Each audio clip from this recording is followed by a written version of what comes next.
ضاقت نفسي بنور من فؤادي حينما.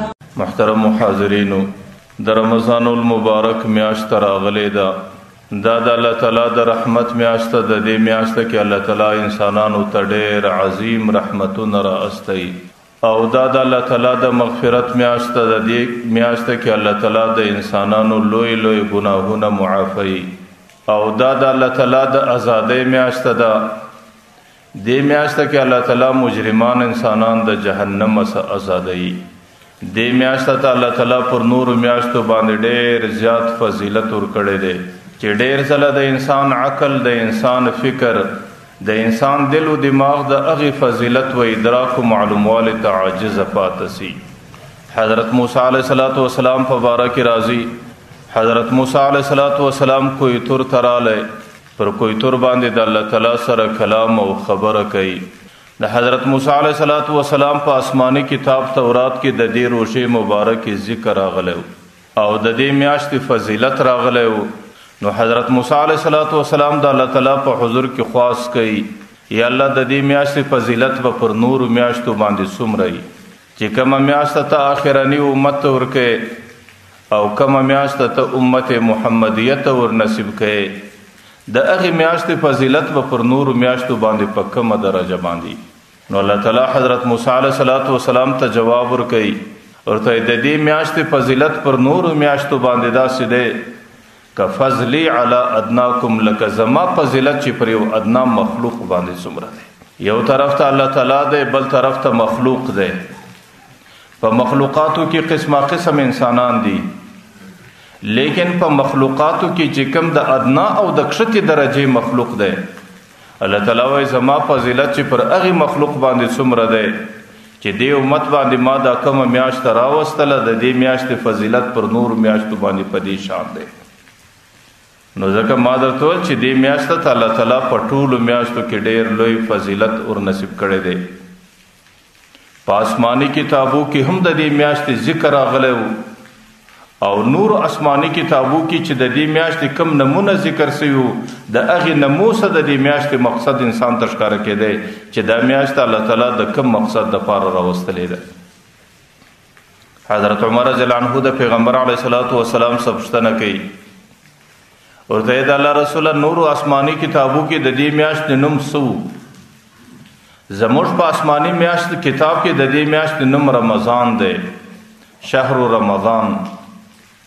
د پیغمبر علیه السلام ورته حضرت عمر رضی الله عنه ته وایي چې تورات کې د دې میاشت کتاب د دې میاشتې نوم حته راغلی و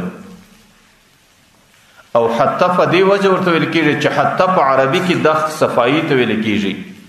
نو دا میاشت الله تعالی د انسانیت د ګناه صفا کوونکې ګرځولې ده چې په دې میاشت کې به الله تعالی د انسانانو ګناه صافوي.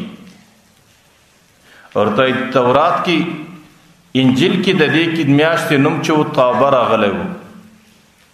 توبه معنا دا و چې توبه کښونکی. نو دې میاشت کې الله تعالی انسانانو ته د بدو اعمالو څخه د توبې کښلو توفیق ورکوي. ورته زبور کې بیا د زبور چې آسماني کتاب و په هغې کې د دې نوم قریبه راغلی و او قریبه معنا دا وله چې دې میاشت کې الله تعالی انسانانو ته خپل قرب او نزدېکت او ولایت ورنصیب کوي چې د څومره اولیاو انتخاب د مځکې پر مخ باندې کېږي د هغې د ولایت د انتخاب وخت هغه دا میاشت ګرځول کېږي. په دې میاشت کې هغې ته د ولایت منصب ورکول کېږي او د ولایت پر مقام باندې کښېنول کېږي. او قرآن کریم کې د دې میاشتې نوم رمضان راغلی دی. یو روایت کې راځي چې رمضان د رمز څخه دی، رمز سوځلو ته ویل کېږي او دا میاشت د دې دپاره راغلی دی چې په دې میاشت کې به انسانان د خپل ځانو ګناهونه سوځي.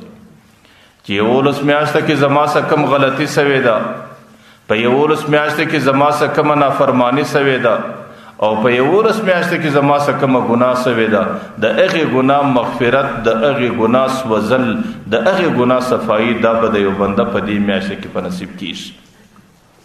او پیغمبر علیه السلام حدیث دی چې زما امت کې د هلاکت او تباهي د هغه چا په نصیب وي چې د هغې په زندګي کې دته الله تعالی دا میاشت ور نصیب کړي، لیکن په دې میاشت کې دی د خپلې زندګۍ څخه تیر مې 11 میاشتې ګناهونه خراب نه کړي د په د دې میاشتې په اعمالو باندې هغه ګناهونه ونسوځي او د دې میاشتې په اعمالو باندې خپل عملنامه پاک او صاف نه کی نو پیغمبر علیه السلام زما امت کې هلاکت د هغه چا په نصیب دی. بعضی روایت به راځي چې نه رمضان د رمز سده رمز هغه موسم هغه باران ته ویل کېږي چې د دوبي سمخ کې راځي لکه تاسو باندې اوس باران دی دا باران د دوبي سمخ کې راتلونکی باران دی او دا باران د مځکې د پاره ډېر نفعمند دی د انسانانو د رزقونو پیدا کولو د پاره د حیوانانو د رزقونو پیدا کولو د پاره ډېر نفعمند دی. نو دا میاشت چونکه رمضان دی او دا هغه میاشت د چې دی کې د باران د رحمت راځي او د دې د رحمتونو په خاطر باندې انسانانو ته الله تعالی برکتونه ورکوي د دې د رحمتونو په برکت الله تعالی انسانانو ته مغفرت او بخښنه ورکوي.